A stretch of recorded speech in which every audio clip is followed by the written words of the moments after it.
From 2Keto LLC, it's Keto Woman Podcast with Daisy Brackenhall. Hello, Keto Lovelies. I'm Daisy Brackenhall, and I've spent most of my life struggling with my weight and confidence, and have always had a difficult relationship with food. Even when I finally got to my target weight, after weight loss surgery and eating low carb, I couldn't maintain it and I was miserable.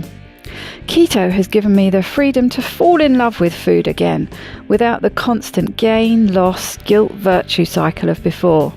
Health and happiness is where it's at now, running on fat. Welcome to the Keto Woman Podcast.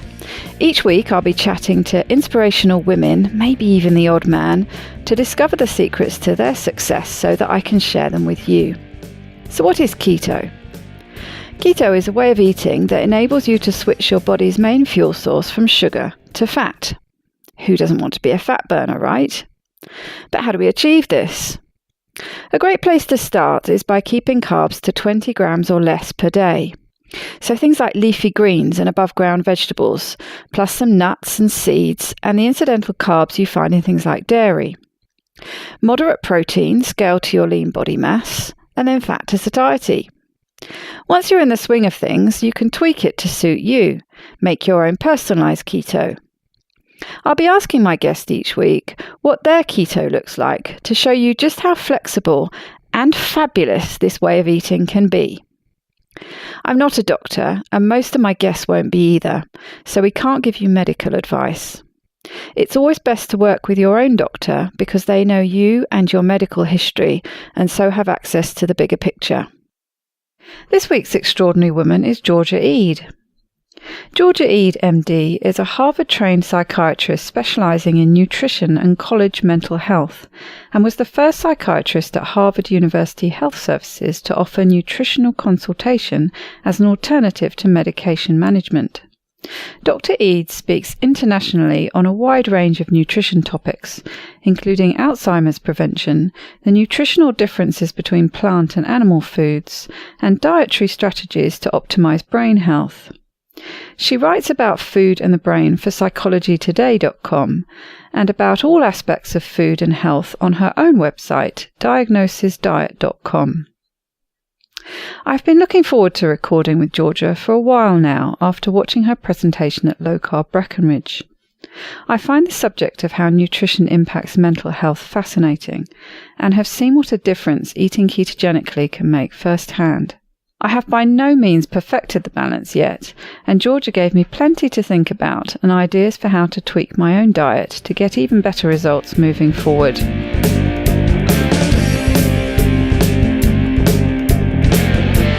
Welcome, Georgia, to the Keto Woman Podcast. How are you doing today? I'm doing very well. How are you doing? I'm good, thank you. Lovely and warm and sunny here. Here as well. It's been a beautiful week. I gather it's going to be very hot and sticky when I'm in New London for Keto Fest, so I'm getting prepared. I hope you enjoy it nonetheless. Oh, I can't wait. It's going to be very, very exciting. I've been looking forward to it for months now. So tell us a little bit about you. Well, that's so interesting. As a psychiatrist, I'm usually the one who asks that question. Let's see, a little bit about me. I'm 53 years old, and I'm a psychiatrist, and I've been a psychiatrist for about 20 years. And I love my work. I love the field of psychiatry, but as you know, and your listeners probably know, I eventually changed the model of my practice from very traditional combination of medications and psychotherapy, maybe close to 10 years ago now, and started incorporating nutrition consultation into my work. And that has, it's been really just wonderful to have something else to offer people. Not everybody is interested in nutrition, but at least there are alternatives that I think really work well and empower people, so that instead of, saying, well, I have bipolar disorder, I have depression, or I need help with my anxiety, we can start to talk together about, well, what's causing that to begin with? Maybe it's not you. maybe there's something about the foods that you're eating which are throwing off your chemistry. And so it just changes the whole feel of working together with somebody on that. It feels less personal, and a lot more empowering. So I really enjoy talking with people about food and thinking about food together. And every single conversation is completely different because the person that I'm talking with is a unique individual. So there's always more to learn and I learn from them, they learn from me, I learn from all of you, everybody else in the nutrition community. So I feel like my work went from feeling fairly solitary and traditional to completely open and hopeful, much more hopeful than it had been before. I still use a lot of medication therapy in my work, not just with people who are not interested in nutrition, but also sometimes as a combination approach. So, I think that there is still a role for medications, but for people who are interested in nutrition, there's so much that's possible in terms of improving how you feel emotionally and physically, of course. It's really interesting you're saying about that two-way process with the patient, client, and the counselor therapist.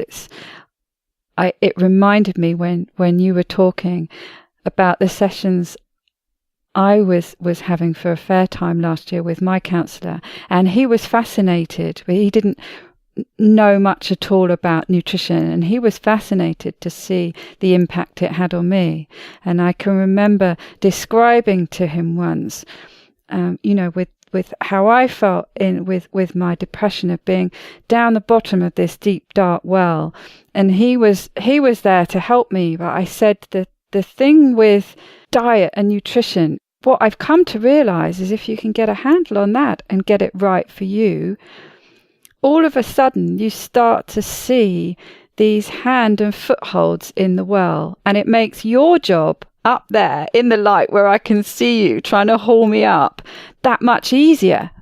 And I said, it's it might be something that when it's appropriate, that is something that you can mention to your clients. If you feel like you have someone who's maybe similar to what you found dealing with me. I said, because it's made such a difference to me. I can see it impacting your work. And he was fascinated by it. And I think probably, did take it on board. So it's not just a one-way process, is it, therapy? Not at all, if you've got a good therapist. And it sounds like you do, or two comments about your experience. One is that I love the analogy you used about the well and the footholds. I think that's brilliant. And the other thing is that how lucky you were to have a therapist who's open-minded, because even though, of course, all good therapists would be open-minded and curious, it's not always the case. And so that's just a really lucky combination, the two of you. Yes, I must admit, I was put off therapy for a number of years by going to a counsellor once who I didn't get on that well with. And yes, when I found this, I did a lot of research, and I actually did it online. We worked via Skype because there was no one here in France that, although I speak French reasonably well, it was something that I felt I had to be doing in English. I couldn't manage Absolutely. it in French. And so I was looking for someone online and found him. And he said, the most important thing about therapy, it doesn't matter what kind of system that they use, the thing that's key to it working well for you is the relationship you have with your therapist. That's 100% correct. And there have been studies that show that. Yes, he said that. It doesn't matter if it's EMDR or traditional sort of psychoanalytic psychotherapy, doesn't matter. It's about the alliance, the connection, the working relationship between the two people. So that's really key. Exactly. And so you mentioned there that you changed your approach when you found out presumably about low carb and keto and its impact on yourself. How did you come upon it? Why did those changes happen? Well, so I've always struggled with my weight ever since I was a very young child. And so I had been on all kinds of diets growing up, and Uh, my my mom and sisters also all kinds of diets growing up. We all struggled with our weight to greater or less extent. So, I grew up eating low calorie, 1,000 calories a day, and trying to exercise every day, and all those sorts of things. It was miserable. It was really difficult. It was sometimes successful and sometimes not. It just wasn't sustainable because I was hungry all the time. And so my weight was just go up and down throughout my teens and 20s. At some point, my mom, when I was in medical school, she became aware of the Atkins diet, and she lost 90 pounds on the Atkins diet. Wow. And that inspired me. And I'd been eating kind of low fat, low calorie, a low cholesterol diet for years at that point with some limited success. And I was really inspired by her, and I thought, well, maybe there's something to that. So I tried the Atkins diet sort of the way that she had been doing it, and it didn't actually gained weight on it. And I understand in retrospect why that happened, and I can tell you more about that if you're curious. But I eventually had I switched to a low glycemic index diet, more of a South Beach kind of diet in my 30s, and that actually helped a lot. That combined with exercise was easier than the other plans I'd tried. But then as I became older, sort of my late 30s, early 40s, that stopped working. And so I switched to a low carb diet in my late 30s or so, and that helped a lot more. It wasn't, I'm going to make a distinction between the low carb diet that I found helpful compared to the Atkins diet. I mean, it's just the way that I was doing the Atkins diet.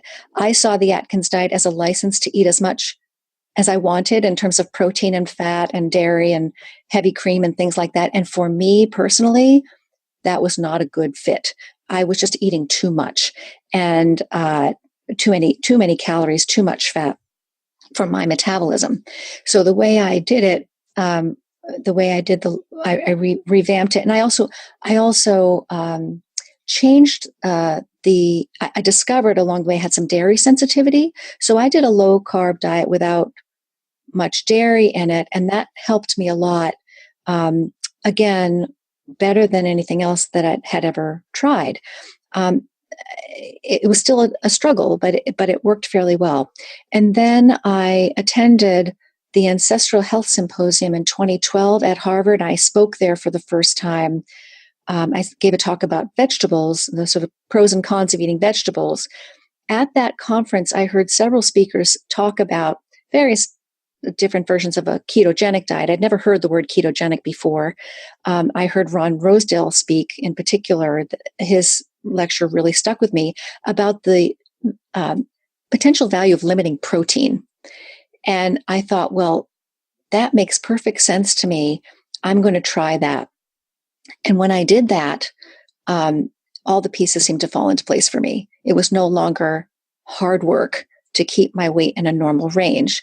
And so I've been doing some version of that since maybe for the past 5 years or so, 5 or 6 years. So my low carb history is not what got me interested in nutrition, because I've always viewed food as a way to control my weight. I've always understood the connection between food and weight. I never understood the connection between food and other aspects of health, particularly mental health, until in my early 40s, about 10 years ago, I started developing all these mysterious symptoms that all my very smart Harvard-educated doctors, I was working at Harvard at the time, couldn't help me with. So fibromyalgia and chronic fatigue and migraines and IBS. And it was really impacting my ability to work. It was starting to get difficult to go to work. I was exhausted all the time and never felt well. So I just thought, well, I'm just getting older. This is just what happens. And it was happening to so many of my middle-aged patients. I thought, well, this is just, okay, it's my time. But it was impacting my life so much.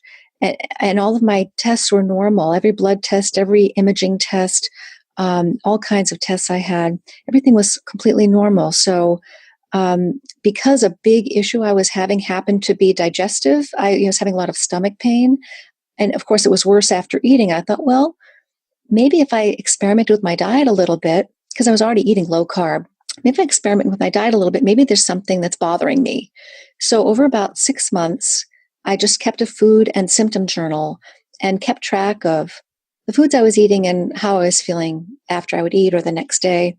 And just by trial and error, I changed my diet. It was already a low carb diet, but it was a high fiber diet. It had a lot of plants and soy milk and all kinds of other things in it, and Splenda and Diet Coke and big salads and all kinds of and tofu.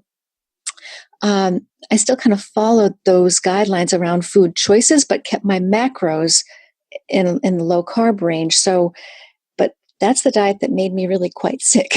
And so I discovered after about 6 months of trial and error that I was able to reverse.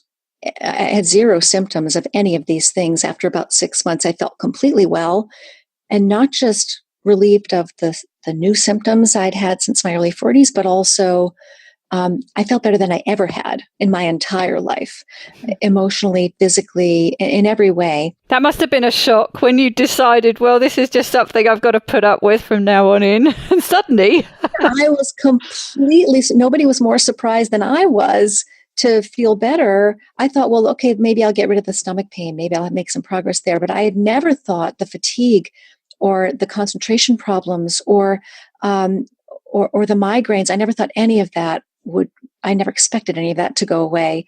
And so the diet I ended up with was a mostly meat diet, very, very different from what I'd been eating before. It had almost no plants in it whatsoever. And I thought, well, this diet has cured me of everything I was concerned about, but it's going to kill me. It's going to give me heart disease and cancer and all kinds of other things. Heart attack on a plate, yeah. I really believed that. And I thought, well, this is scary. I want to understand this better. So that's what got me interested in nutrition. That's when I started reading nutrition literature, the scientific articles, which I'd never done before.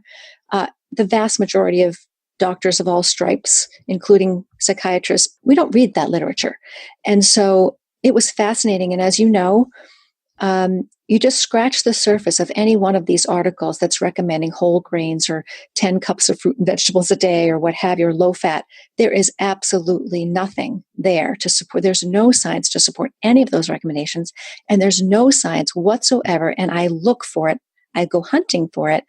There's no science to support the belief that red meat, cholesterol, fat, animal foods, dairy is a different story, but animal foods like fish, poultry, red meat, no evidence that that's dangerous for us whatsoever. In fact, the opposite. There's plenty of evidence that it's important and vital to include these foods. So when my mental health had never been, a major concern. But I thought, well, my brain feels clear and my mood is actually better and my anxiety is gone. My sleep is better. My energy's better. What is that about? Okay, well, maybe it's good for my body, but how is it good for my brain? I never thought about that before. Because in psychiatry residency, 4 years of training after medical school, we didn't talk about food once, not even when it came to people with eating disorders. We never talked about nutrition once in 4 years. So I realized there was a lot to learn and understand about it. And there still is. I'm learning every day. And I started incorporating these principles into my psychiatric work because so many people don't want to take medicines or don't respond well to medicines, get side effects, or the medicines don't work. And then I felt at a loss to help them. And now I don't. I feel like, okay, I've got another road we can go down if they're open to it. So it's just felt great to be able to share what I've learned with people who are interested. And it's fascinating, the effect. And I'm just wondering, because it's something that made me think of it. A friend of mine had issues with chronic fatigue syndrome and fibromyalgia, and the track she took in was that she read Dr. Sarno's book and she approached it from a mental health route. And what you've been talking about the physical aspect of what you eat and the impact that has on your brain, but it seems to be tied in and woven in with how you're feeling mental health wise. I just wondered what your opinions are about that approach, because a lot of people think it's pretty out there, but it had an incredible impact, completely changed her life. Of course. And, it's not that psychological approaches aren't helpful. They're very helpful. The brain responds to all kinds of environmental changes. It responds to good relationships. It responds to fresh air and sunshine and exercise. It responds to positive thinking. It responds to food, medication. It responds to all kinds of things.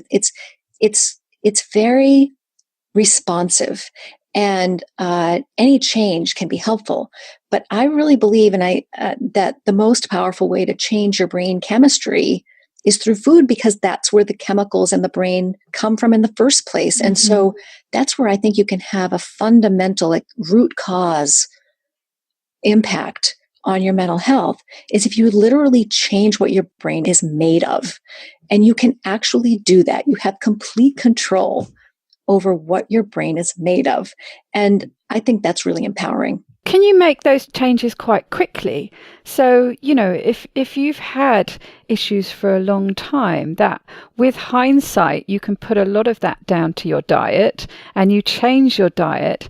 How quickly can you put those things right? Well, two parts to that question. One is, how quickly can a person make the changes, which varies a lot depending on the person. But the other is, if you were to make the changes that we have come to understand, at least with our current understanding, might be the best changes to make. If you were to make those changes instantly, how quickly could you feel better? And most people, it's within a matter of days that they notice an improvement. It's not, the problem is, in the very first few days, you can actually feel worse. Mm-hmm. And that's true with a lot of dietary changes, especially if the change you're making is lowering your carbohydrate intake, removing something addictive like sugar or flour from your diet. You can feel pretty bad for a number of days, and for some people even a little bit longer than that. But the key is to hold on and get through that withdrawal period, that adjustment period, as your body and brain adjust. It's not fatal, it's not lethal. You'll feel miserable in many cases, but it's worth getting to the other side. It's just like drinking. People don't say, well, your first day of sobriety is not going to be the best day of your life. It's going to be really hard. But on the other side is waiting for you this amazing, different state of mind. It just, a little patience and support will go a long way. So particularly with anxiety, people will tell me that it's really just a matter of days. Their anxiety level comes down once they get through the initial transition period. Depression can take longer. It depends on the type of depression and the types of food changes you're making. And, some of the changes in the brain take a long, long time. For example, replacing the fatty acid content in the brain can take months. And so you can do a lot quickly with your, let me try to summarize it this way. The ways that food impacts your brain, there are different ways. So one way is these refined carbohydrates like sugar and flour and fruit juice and cereals and things like that. Those foods put your brain on a blood sugar and insulin roller coaster that's very destabilizing. And so I tell people refined carbohydrates are mood destabilizers. So rather than trying a mood stabilizing medication, why don't we take away the food that's destabilizing your mood and see how you do?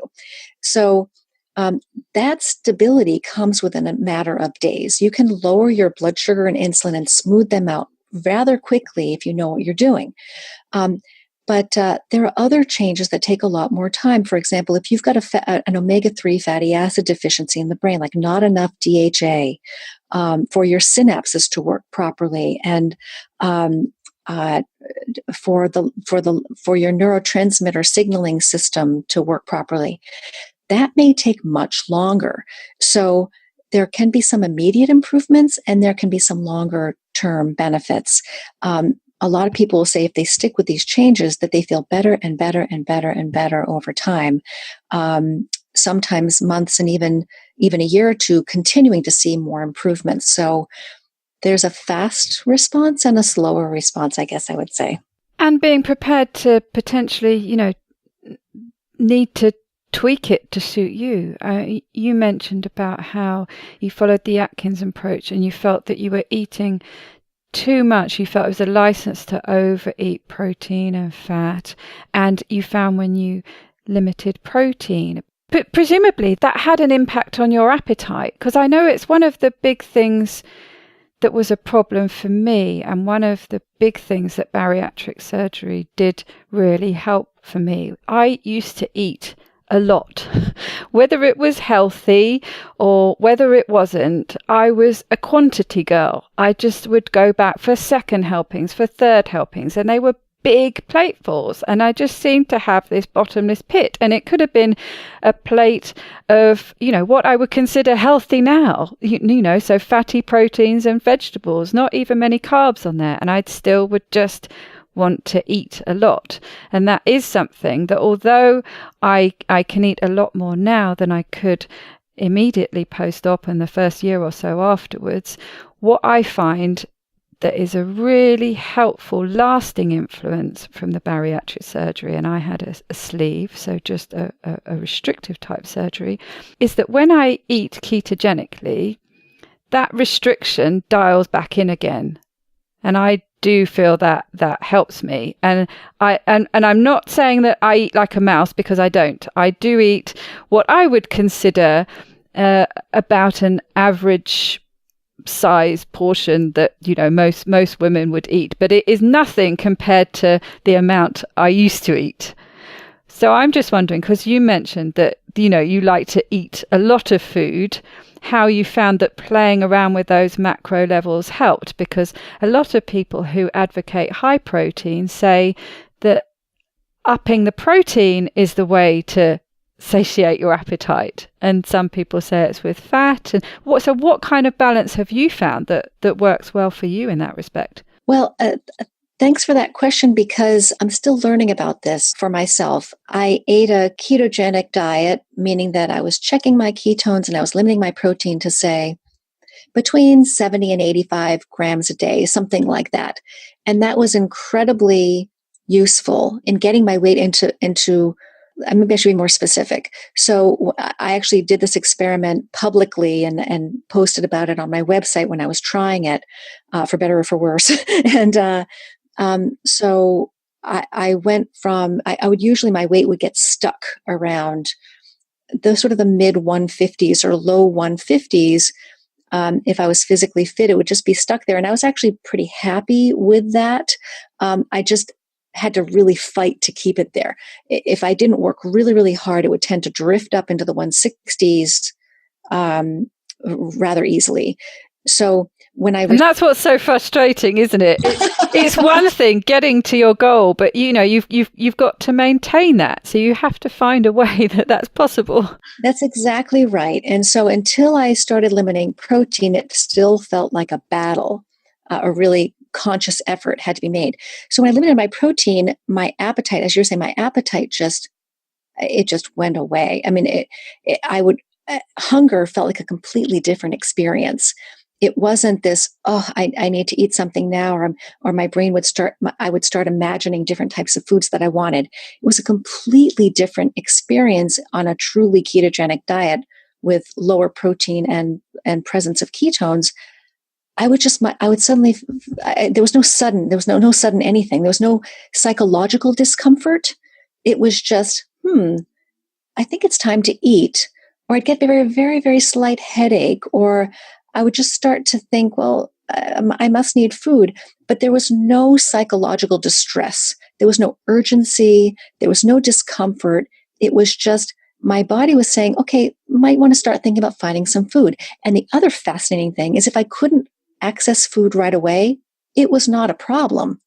I could go for hours and hours if I had something else to do or if I wasn't near food. And I could it was in the back of my mind. It was not in the forefront of my mind.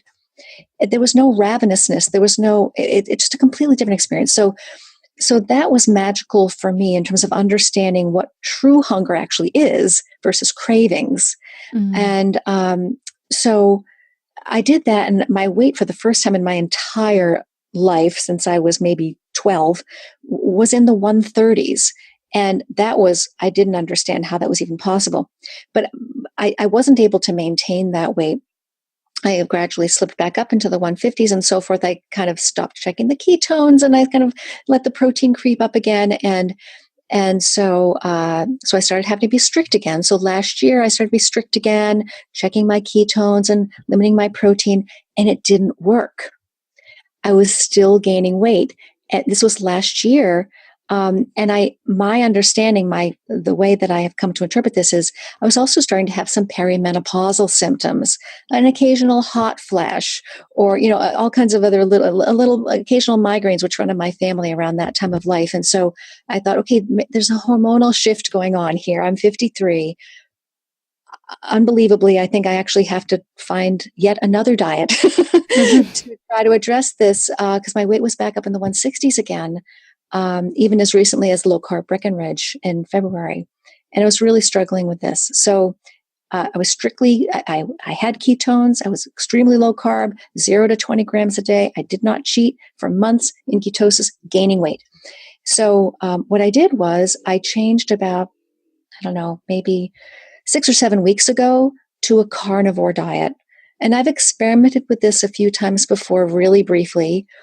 This was the first time I committed to it, and with a full understanding of all my food sensitivities, including my sensitivity to aged and processed and cured meats, my histamine intolerance, and my dairy intolerance, and all of that. So I'm eating a carnivore diet now, and it is fantastic. I would say, so I've lost 9 pounds in about 6 weeks without even trying. And I feel better. All the hot flashes are gone. All of that stuff is gone. The migraines are gone. I'm in ketosis some days and not in others. So interesting. I'm still learning about what this means, what this might mean for me. But there's something different about taking all of the plants out that almost trumps ketosis in a way. That I can't explain. And presumably you're eating more protein, if that's, albeit fatty protein, presumably, but if that's all you're eating, you can't go overly restricting it, because what else are you going to eat? Exactly right. And I have not been counting protein grams. So if, now I may find that necessary to do along the way. Maybe this will only work until I get to my a certain plateau, but for so far I haven't needed to limit my protein grams. But I will say that it's sort of almost self-limiting. Like I just don't want to overeat these foods.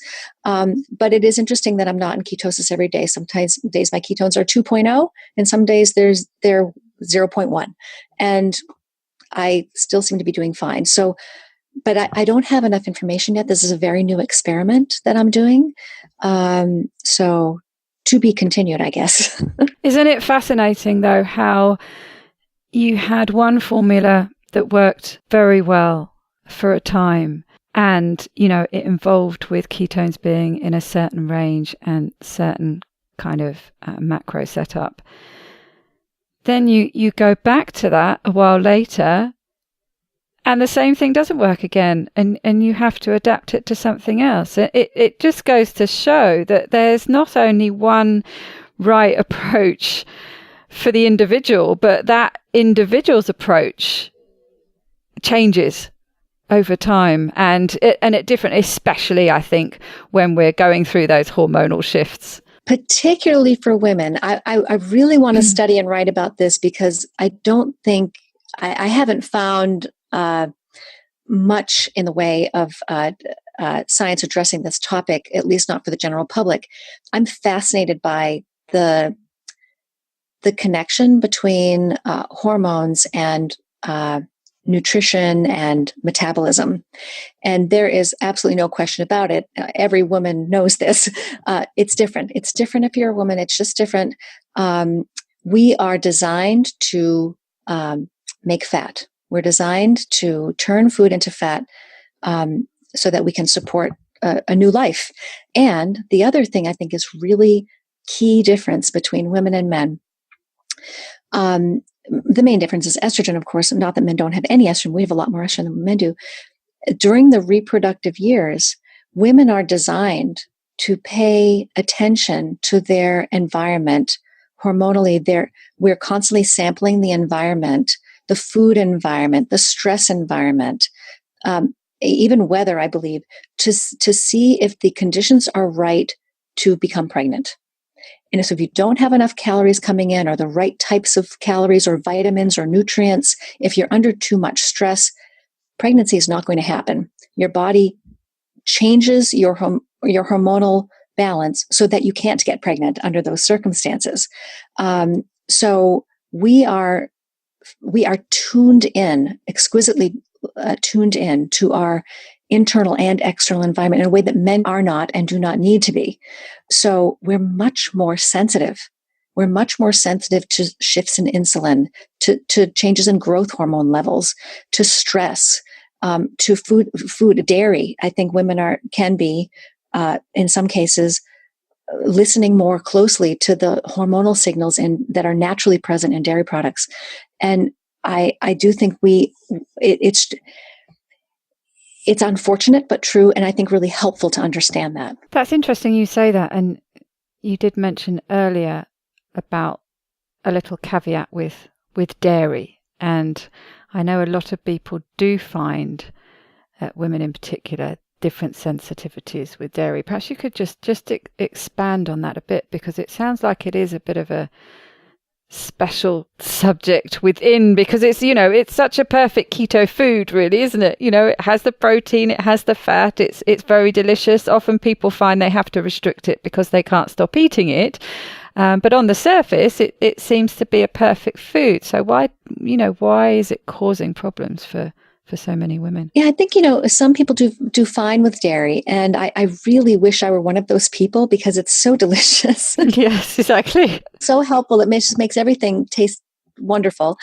So I think a few differences. So a lot of times people will talk about animal foods as in one lump, and they'll lump meat, seafood, poultry, and dairy and eggs into the same category.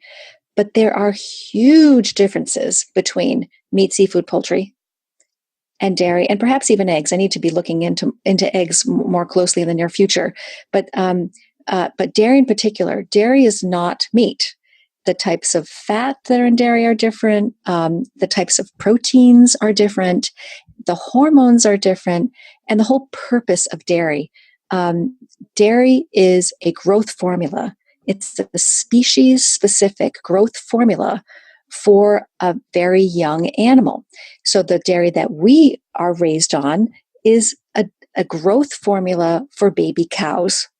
And this growth formula is incredibly effective at turning a tiny baby cow into a much bigger baby cow.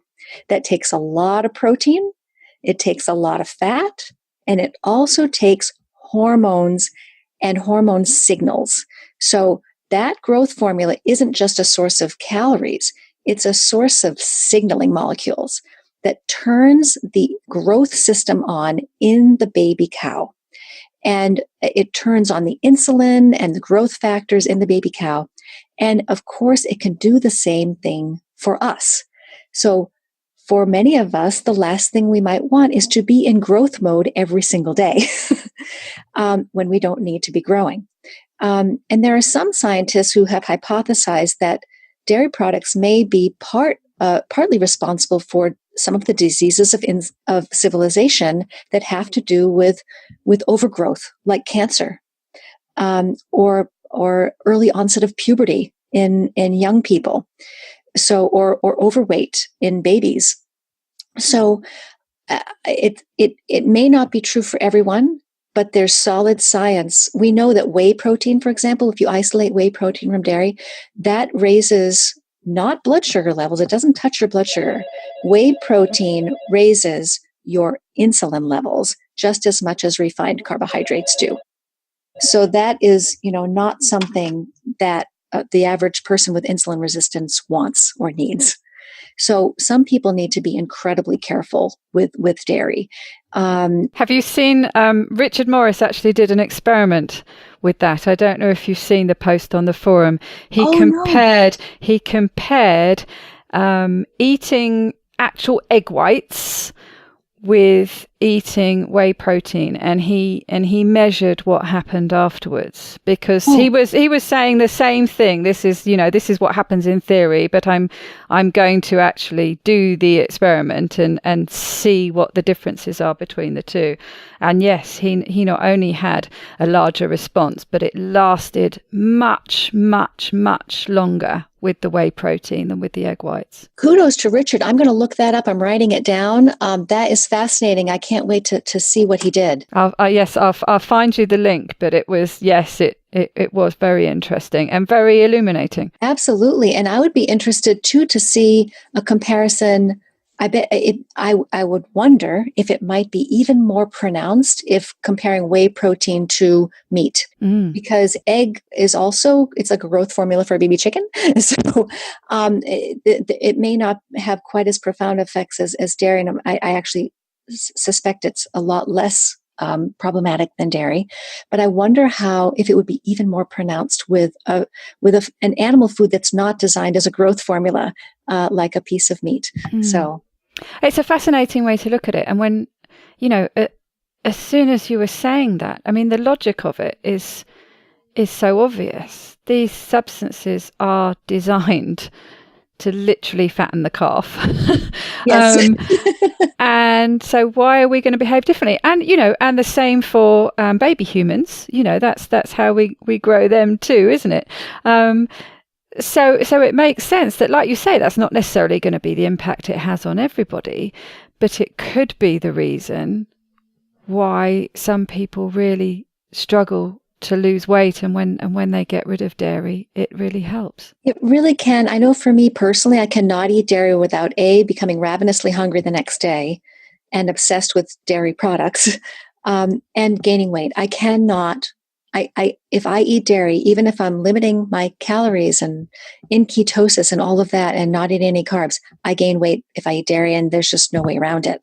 So I think I'm particularly sensitive. I know a lot of people aren't as sensitive as I am. So I usually recommend it when people are struggling, either when they change to low carb and they still have food cravings, or they can't lose weight, or they've hit a plateau.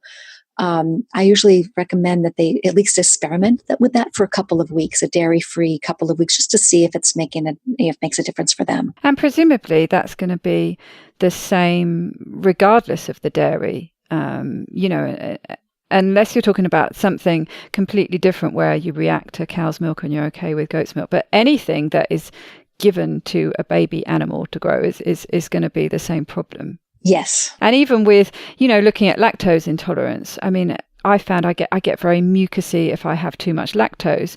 But if I keep to the very lowest, finding 0 as much as I can, I don't have that issue. But I hadn't thought about this other issue, that it's switching on all these different signals in my body, and it's definitely given me something to think about and experiment with. It's just an interesting way, to look at it. And once you start looking at it that way, it seems so obvious. It does make a lot of sense, but it's not necessarily easy to do these dairy experiments, because it's for people who are eating low carb, they've already given up so much. Giving up carbohydrates is difficult, and to contemplate having to give up one more thing is psychologically it's unfortunate, I guess we'll put it that way. Exactly. A lot of people who hit a weight plateau or are still struggling with certain food cravings, they, in most cases, have come so far. They have made such tremendous progress just by eliminating the carbohydrates that, you have to choose your battles. And we don't have to be perfect about these things. If you've plateaued at a weight that's 50 pounds below the weight you were before, that's a miracle. And that should be celebrated. And maybe that's where you want to stay, but for other people, they get frustrated and they want to be able to do more and be in a different place.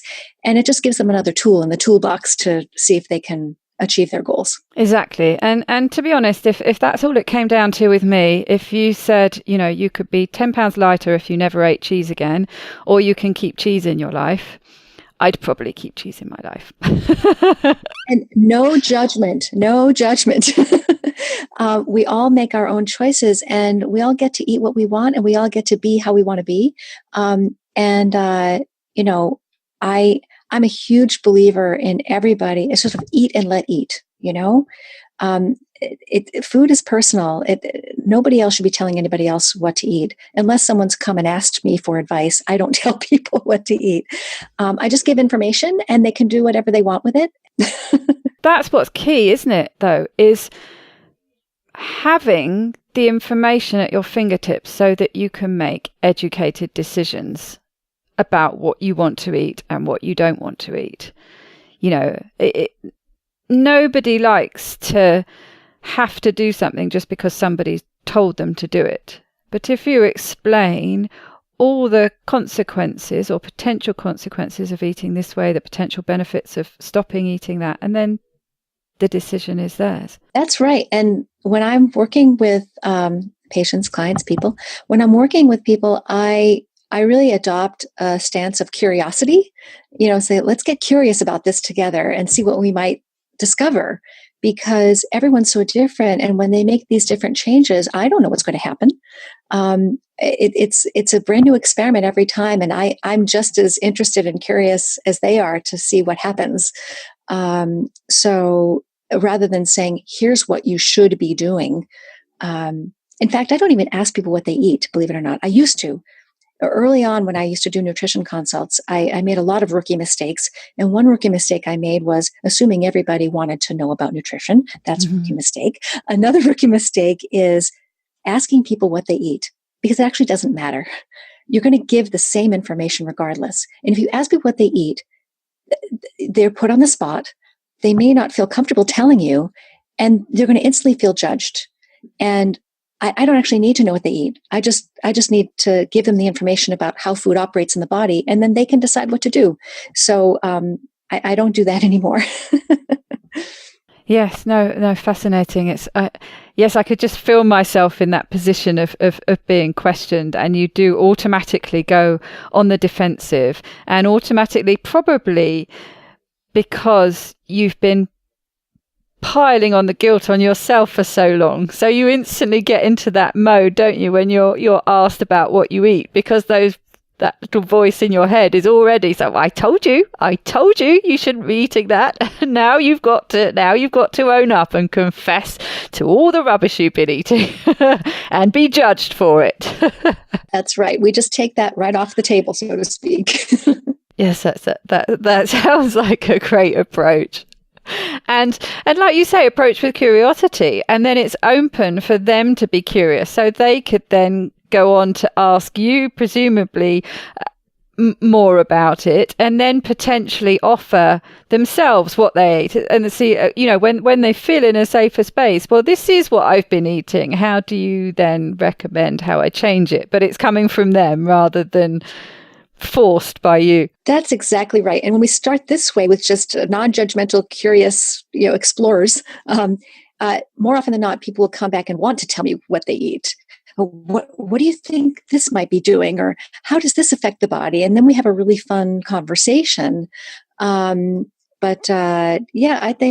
think it's, it's very personal, and especially for women, I think food can be quite personal, and it can be, for some people, a little bit of a third rail topic. And so there are people with whom I don't discuss it at all. I'll put out a little sort of thought balloon or a little feeler to see if they want to talk about it. And if not, we don't. Regardless of that, though, I make the same recommendation to everybody, which is, I ask them permission if we can get some blood work so we can see where they're at on the insulin resistance spectrum, because that has such a major impact on mental health. And there's such simple tests, triglycerides and HDL and a fasting insulin, a fasting glucose. Glucose is probably the least important, but a few simple tests to see where they're at. And that's that's not a person. They can look at these numbers, and it's not like getting somebody's weight. It's not like putting somebody on the scale. You're not as emotionally attached. If I say your fasting insulin is 16.1, you don't immediately feel shameful about that. So, and you can change it so quickly. So I ask them to get these tests, and I talk about the tests with them. And it's really motivating because the tests can change so quickly, even within a few weeks, and they can see the numbers come down and they feel empowered. Say, like, look what I did. Look at the impact I've had on my life already, and my risk for Alzheimer's disease, and my risk for all kinds of health problems, diabetes and obesity and cancer and all kinds of things. So that can be really powerful, even without talking about diet at that point. And great to get people thinking that way, thinking from the inside out rather than, just focusing on weight. Yeah, I don't talk about weight at all unless that's what they want to talk about. Weight is the least of my concerns. I don't care. I honestly do not care what somebody weighs. The weight is just a symptom of an underlying problem, and that's the problem we need to talk about. We need to talk about the metabolism, not about the weight.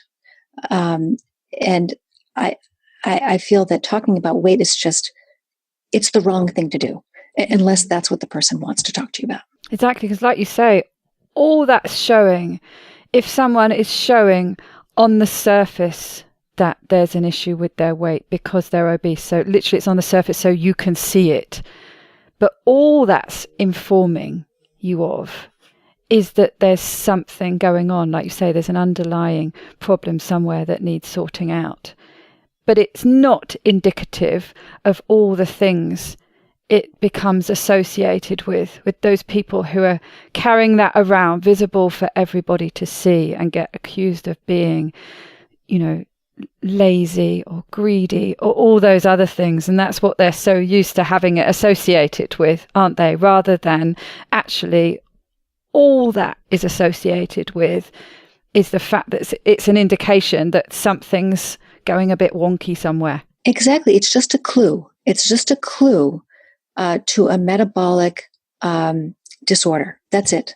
And it is hormonal. And people used to laugh at women for saying that who were overweight. They'd say, well, I have it's hormonal. Mm-hmm. And people used to laugh at them and say, oh, come on, it's not hormonal. It's that you're eating too much, or you're lazy, you're not exercising, or whatever, you're eating the wrong foods. It actually is hormonal. It's 100% true. We all know people who can eat whatever they want all day long for decades and never gain an ounce. And what is that about? So it's not that they're not. How do we not judge those people? I mean, it's not.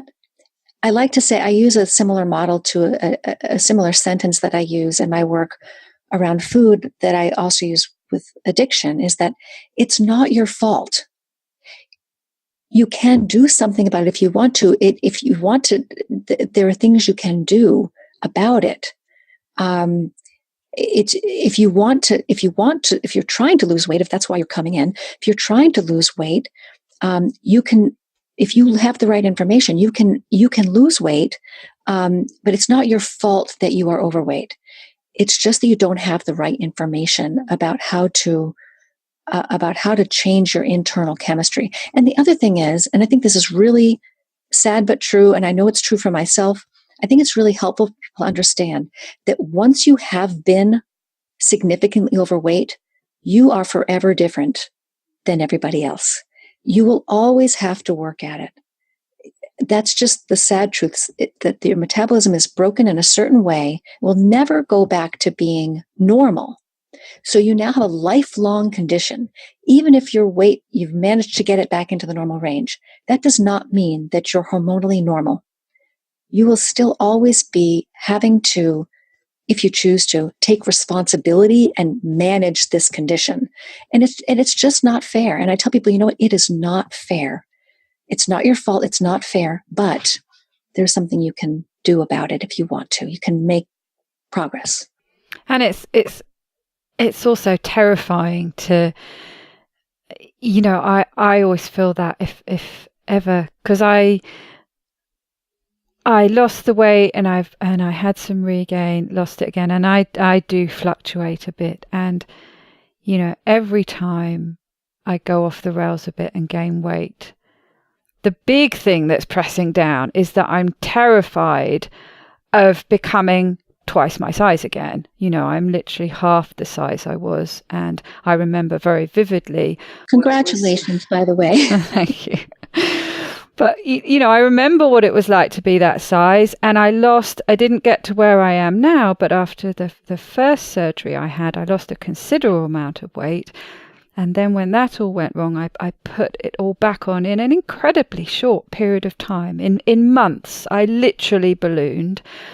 And yes, the overwhelming feelings of being back in that place again. So every time I think someone who's been considerably overweight, who's lost the weight, whenever they gain some weight, even if it's just half a stone or something, they're terrified that this is the slippery slope and I'm just going to lose all control and I'm going to end up where I was before. And it's terrifying because you remember what it was like having to squeeze yourself into an aeroplane seat and get the extender. I never did, actually. I always managed to somehow cover up the fact that the seat, but the belt wouldn't meet in the middle because I was so ashamed and I couldn't ask for the extender. So, happily potentially put my life at some risk purely because I didn't want to show the fact that I couldn't do the seatbelt up. So, you're terrified of getting,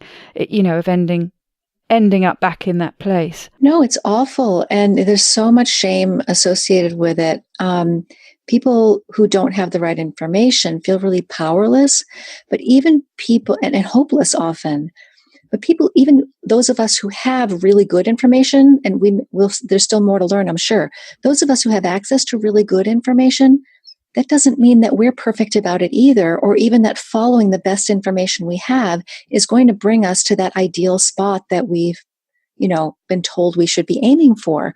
And I think there's a lot to be said about this, not just internal shame. I mean, everybody who's overweight knows that they're overweight, and they know that everybody else knows that they're overweight. You can't hide it. It's right there on the surface.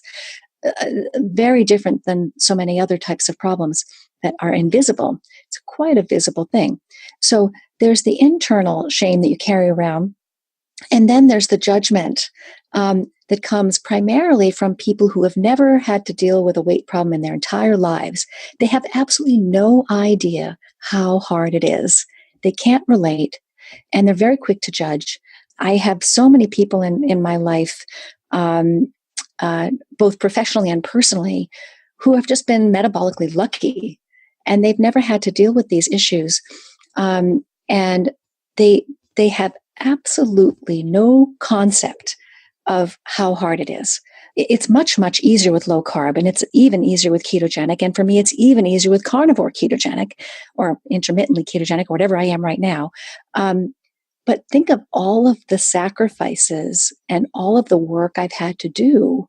If I weren't doing all of these things, hadn't given up all of these foods and paid such careful attention and educated myself, I'm sure that I would be, in the 200 or 300 pound range, given my family history and my natural condition to gain weight. When people are judging other people's weight, they have absolutely no idea where that person is on their journey. I could be looking at a person who's 200 pounds, and they could have been 300 pounds last year. There's so much information you don't have. And I was referring a little while ago in our conversation to having gained some weight over the past year.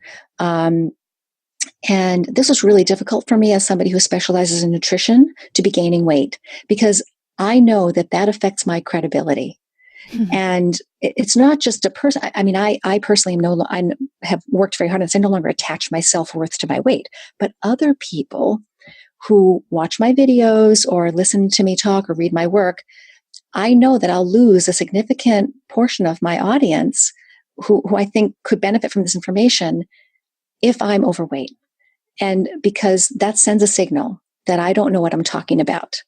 And it happened. So when I gave my video at Low Carb Breckenridge, and I was probably, my weight was up in the 160s. I was really struggling. I was ketogenic every single day. I was eating 0 to 10, usually grams of carbohydrate per day. And I was gaining weight. And you could kind of see it on the video that I was a little heavier. And people commented on social media, and it was humiliating. And, saying, so things like, well, I don't know if I'd take advice from her, look at her, like you want to take advice from an overweight nutrition expert, quote unquote. But I'm actually really glad that people, said those things, because it called my attention to, I think it's a really, really important issue. And I had to kind of psychologically work through that. Like, how did that make me feel? And what was I going to do about that? Was I going to write back? Was I going to say anything, or was I not going to say anything? In part, it motivated me.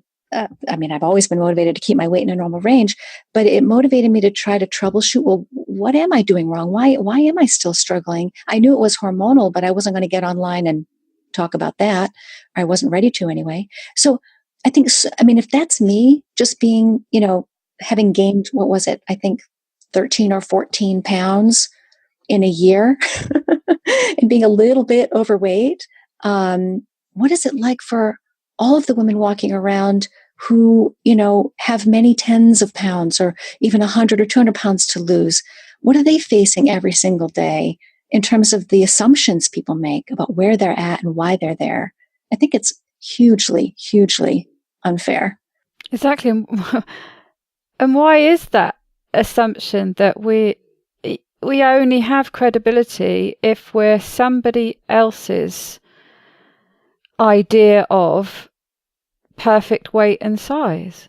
I mean, it's crazy talk. It actually doesn't make any sense, and presumably probably actually says more about the insecurities of the person making that comment than it ever will do about the person they're making the comment about.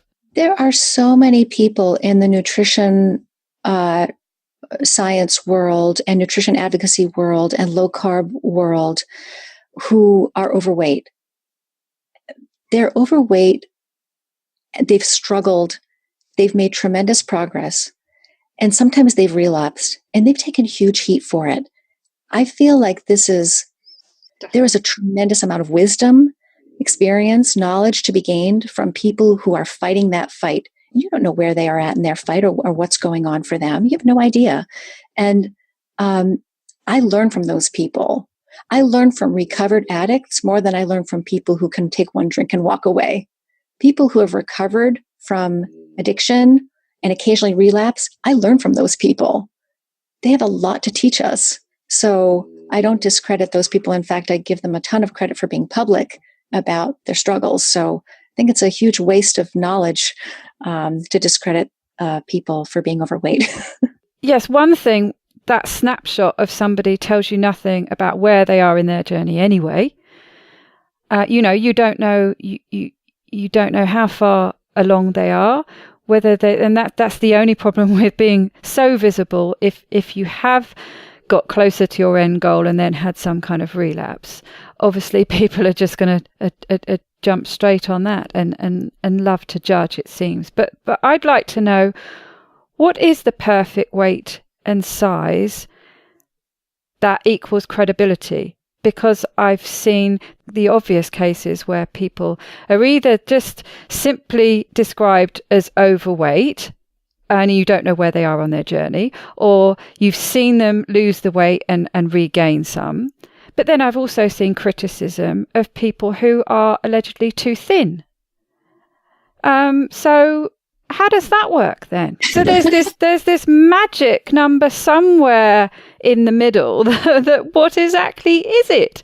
I just can't fathom it, because if somebody is metabolically healthy and happy and everything is going right in their lives, they can function very well and practically and do all the things they want to do and have the relationships they want to, and everything is right, but for some reason you've decided that they're too thin or too fat, so they have no credibility. I mean, the logic, I'm a very logical person, and that has no logic whatsoever. Well, I think that's a great point. I don't know what that magic number is, and I don't know what that magic weight is or size or appearance is. I really separate in my mind, and I think maybe most people don't do this, but in my mind, I separate the quality of the information that they're sharing and the integrity and the honesty that they're sharing with me, I separate that out from whatever they look like and wherever they are in their journey. But I think for a lot of people, appearance plays a huge role in our impressions of people, and that's just a biological fact. It's probably evolutionarily important, but we do judge, and we prejudge. We're naturally prejudiced visually. We make instantaneous decisions about. There've been all kinds of studies about this. Instantaneous decisions, conclusions about people based on their appearance, and there's not a lot I can do about that. But I would just encourage people to think twice.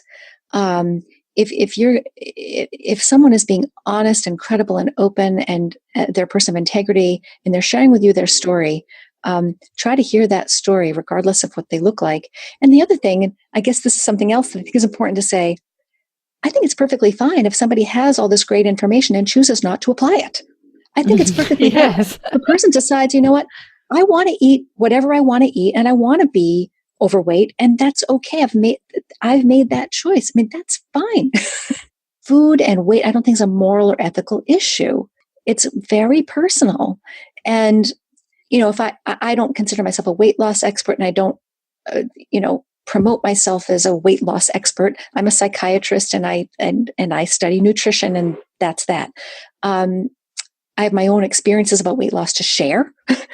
You can do with that what you will.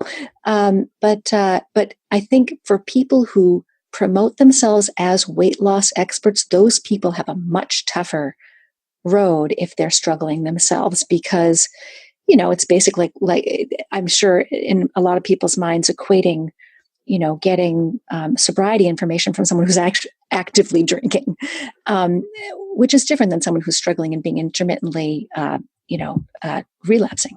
Relapse happens. Relapse is a normal and natural part of being a human being, and it's a normal, natural part of change. Change is not a straight line, and it's not about perfection. It's a process. You don't know where the person is in their process, so our weight goes up and down. The vast majority of us, our weight just isn't stable. And so if you don't have a broken hormonal system, your weight is stable. I grew up with friends who weighed the same amount. Their weight was the same every single day, within a few ounces or a pound, for years and years and years, no matter what they ate or what they did. That is a completely foreign experience to me. I have no idea what that would be like. So our thermostat is broken, and there's nothing we can do about that. We can only manage it as best we can.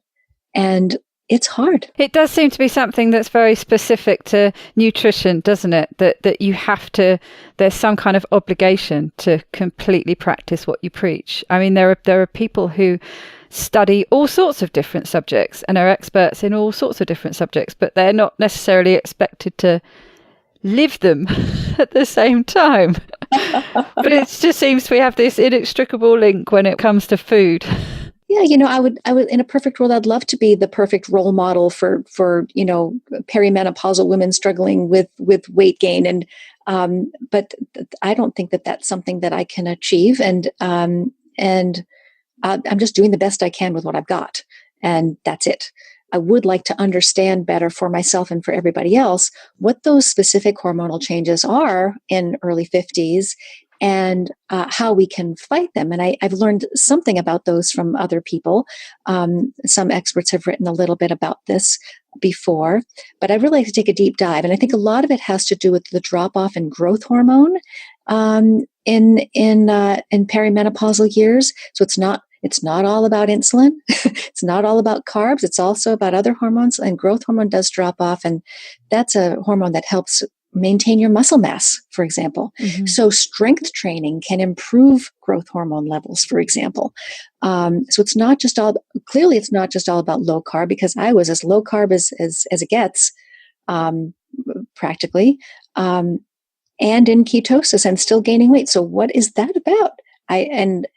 That there's something else going on, perhaps many other things going on. And it makes sense that your needs change and that you have to tweak your diet accordingly, as you were talking before about, and this is, obviously specifically with women, that at different times in our life, we're very finely tuned to perform different functions, and it's all to do with reproducing.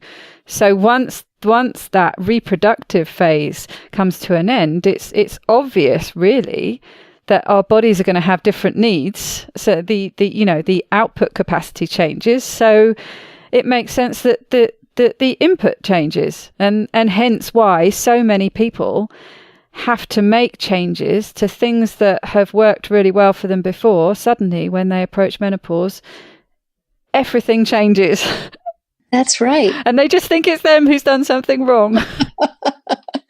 That's right. And I think, we like to blame ourselves, but it's usually the last place to look. But I think that when it comes to mental health, I actually gave a talk at Smith College to undergraduate women about hormones and mental health. And I learned a lot in preparing for that presentation a couple of years ago, trying to understand why it is that women have twice the rate of anxiety and depression during their reproductive years compared to men.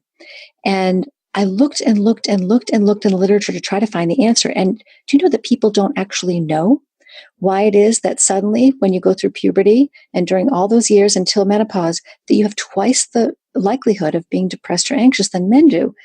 And the more I dug, the more I came to wonder how much this has to do with our being paradoxically, more sensitive to insulin during those years. And because men are actually surprisingly more likely to be insulin resistant than women are during reproductive years. That kind of surprised me because I know that women often struggle more with weight and so forth. I just kind of assumed that women were more insulin resistant. It's actually not the case. Women are less insulin resistant. More insulin sensitive. Years. And to a certain extent, that protects them from higher rates of other diseases like heart disease and so forth until menopause. And then women, Alzheimer's disease and other types of diseases start to skyrocket. So women are actually at higher risk for Alzheimer's disease after menopause. So it's all very fascinating, and I haven't put all the pieces together yet. But I do think that because insulin and estrogen are both talking to the brain all the time, your insulin and estrogen levels, which are fluctuating with diet and with natural hormonal cycles, are putting your brain on a roller coaster if you're eating the wrong way. If you eat the right way, so-called right way, everything will sort of naturally adjust itself. I don't think we're designed to have mood swings before every cycle. That doesn't make sense. I don't think we're designed to have postpartum depression. That's the last thing in the world evolution would want, is for us to stop caring about taking care of a baby or actually even want to cause harm to the baby. Makes no sense. These are, I believe very strongly, external influences from primarily environment and primarily diet. There may be other environmental influences as well, chemicals in the environment and drugs and antibiotics and pesticides and so forth. But I think food plays a major role. So there's so much we still need to understand about women and why women are different when it comes to weight, when it comes to mental health. There's so much that's unexplored that we need to start understanding better. We almost always have, studied male metabolism, and they're not the same. Yes, it's fascinating, and it just harks back to something you were saying before about how we're built to make and store fat. And it made me think, as you were saying, about insulin resistance. And I know that I was consistently insulin sensitive. My blood work always used to come back, far from insulin resistance. I think I might have started to head that way, but all my blood markers were good. Yet, I was, I don't know what it is in pounds, at 300 pounds or something. And I've read about this, this fact that actually gaining weight like that is actually protecting you against things like type 2 diabetes, and that makes sense from what you're saying, because I know that my body is absolutely perfectly tuned to turn carbs into fat. Yes. My insulin sensitivity, when people say I only need to look at a cake and I put on weight, well, that's kind of what they're saying, isn't it? That if your intake are those kind of foods, your body's perfectly tuned to turn it into, what it needs to feed babies and be in a healthy place to reproduce. And it all makes sense from a evolutionary point of view. That's exactly right. But that changes when your body changes. Well, I was thinking about it some more when I learned that. And, men when they gain weight, they tend to gain it in their belly. And people say they have a beer belly, even if they don't drink beer. Like, men gain weight in their belly. Most women, not all, gain weight often first in their hips. And that was not true for me. I'm insulin resistant and I'm shaped like an apple. Thank you, Mom. Very much apple shaped. And but most of my friends who were gaining weight gradually over the years were gaining it in their hips. And so they still had a waist, so to speak, which I've never really had. So I think there's that is protective in a certain way, protects your other organs from the impact, and also stores that fat in a way that can be used in the future, should you, want to create another human life. So, I think understanding how we're different can be really helpful, especially in stopping blaming ourselves for these, tendencies. Gosh, well, all of that's fascinating, and you have so much valuable information to share, but we're going to have to wrap it up because we've gone over time. I could talk to you for hours. Likewise. But perhaps you could wrap us up with a top tip for our listeners. It's so hard to just pick one. But I would say my top tip is that this is not about perfection, that it's about staying curious and discovering things about how food affects your body. Stay open, not just to the carbohydrate intake, but the types of foods you're eating, and not trying to be perfect about it. So if you're eating low carb and you occasionally, have something carby and sweet, just move on, enjoy it and move on. And if you're striving for a particular goal and you've plateaued, maybe it's okay to be at that plateau for a while and give yourself a break.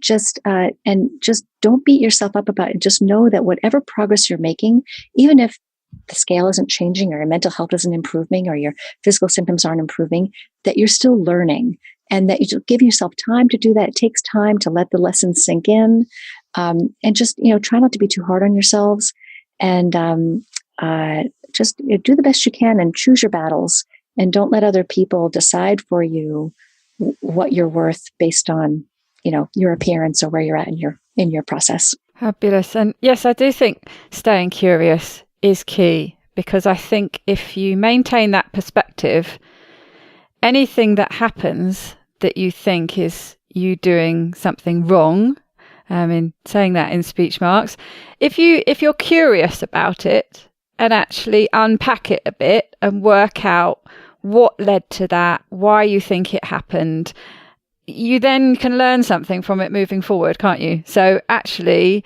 it was a good experience to have because you've learnt from it. That's right. I mean, if the alternative is that you beat yourself up and you feel bad about yourself, and then you punish yourself by either restricting too much or by just giving up and just indulging in everything and just losing hope. And I'd rather view it as a learning experience and say, what did I learn from that? And what do I want to take away from that? And or just or it's also okay not to learn anything from it if you don't want to. Yes. It's up to you.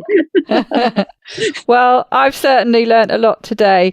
Thank you very much for spending this time with me, Georgia. It's been fantastic. Thanks a lot, Daisy, for inviting me. It was great.